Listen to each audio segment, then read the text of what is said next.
تشتغل. المدينة دي الآفة بتاعتها مش التنظيم ولا التخطيط ولا شكل الشوارع ولا ديزاين المباني ولا الهارموني ولا أي حاجة. المدينة دي آفتها إنها تشتغل. أنا عن نفسي واحد من أكتر الناس اللي واثقين إن مدينة العالمين دي لو اشتغلت صح هتكون بتنافس مش حاجة في مصر، هتنافس برشلونة، هتنافس نيس، هتنافس مدن عالمية موجودة على نفس ساحل البحر المتوسط. انا مش عارف احنا متاخرين ليه في تشغيل الحلاوه دي. انا مش عارف يعني يكاد يكون كافيه في كل حته. انا عارف ان احنا لسه ما دخلناش سيزون الصيف، بس انا يكاد يكون كافيه في كل حته.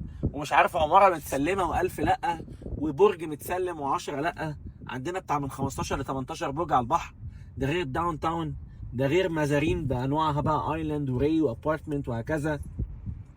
انا نفسي بصراحه ان يبقى في حد يسمع صوتنا ويشغل الجمال ده، الشوارع دي، الوسع ده، الحلاوه دي، الترتيب ده، النظام ده، الهارموني دي.